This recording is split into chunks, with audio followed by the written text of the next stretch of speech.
The student is responsible for completing the following information: their name, the evaluator or technologist's name, the date the competency was completed,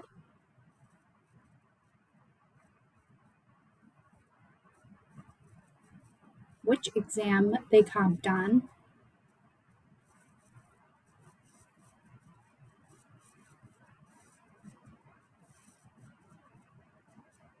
and including the accession number.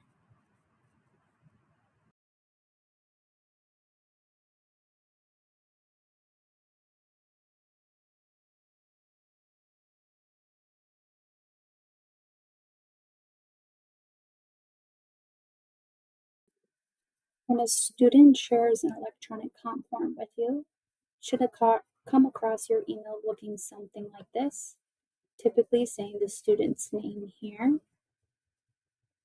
You're going to click on this Google Doc form here, and it will open up to that electronic comp form. From there, you're going to see that the student had already filled out their name, the evaluator's name, the date, the exam that they comped on, and the accession number. From there, we asked technologists to fill out all boxes highlighted in yellow, as well as these middle boxes highlighting the exam.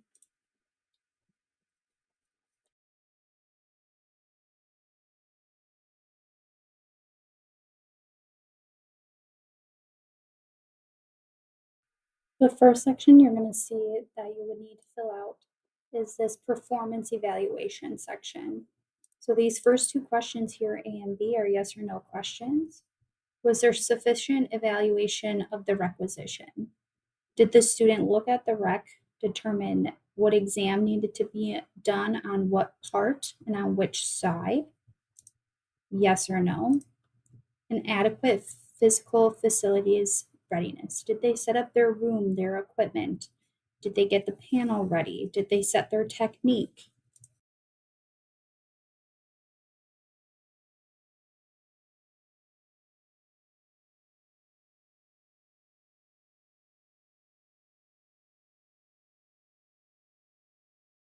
From there, you're going to complete the following section and rate the student from 1 to 3 on the following points.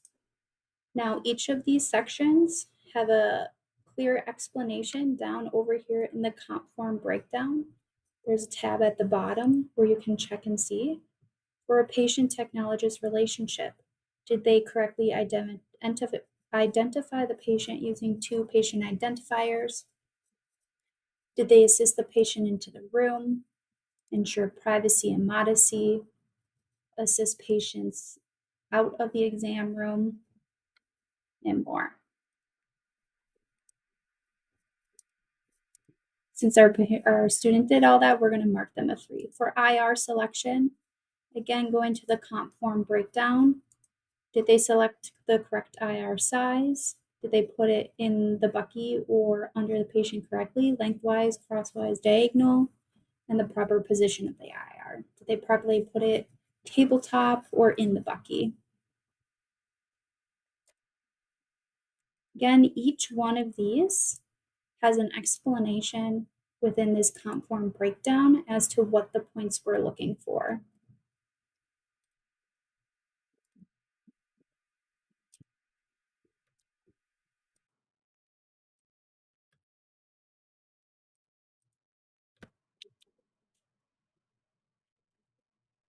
One thing I want to point out is the evidence of radiation protection. Again, looking into that breakdown, it talks about here what we're looking for, especially since most places have gone away from shielding. Are they collimating the beam to the size of the part? If shielding is appropriate, are they using it? Are they operating radiation protection? Are they closing the door to the radiographic room? And are making sure to inquire about possibility of pregnancy?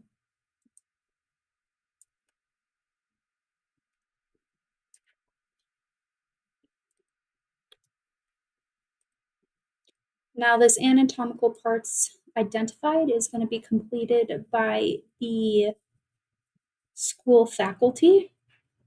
However, you can complete the following sections.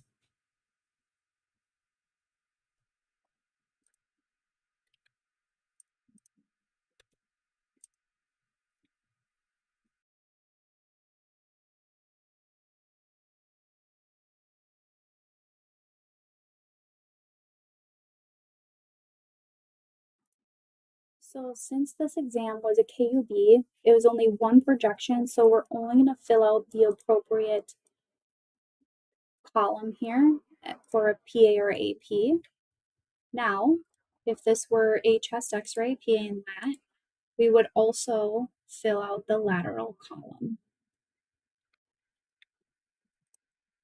If this was a cervical spine, for the PA or AP, that's going to include all AP or PA projections. So this would include the AP of the cervical spine as well as the open mouth. And then here in the lateral, you would grade on the lateral, and then the obliques would be included here.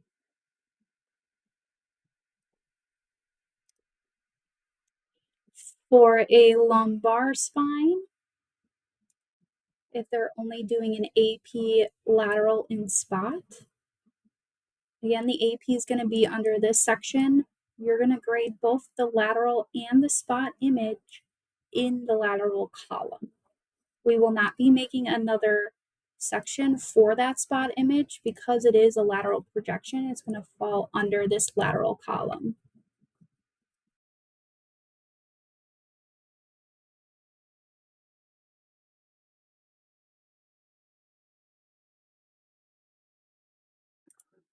Once you have completed all the appropriate columns with the grades, you're going to add any comments below.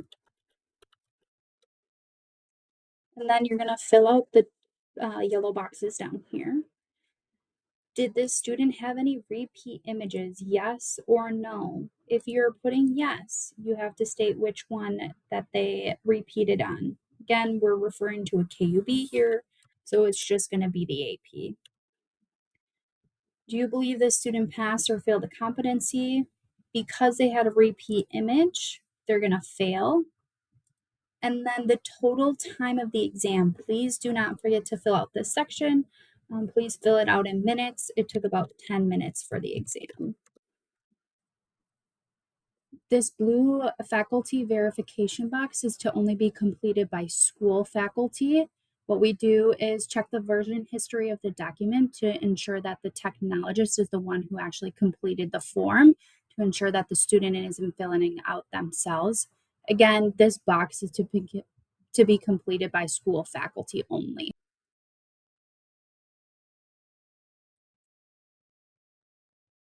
From there, there's nothing else that you have to complete. There's nothing else that you have to do. This form should have already been shared with Carrier and Miranda, so they will have access to it and they will take it from here.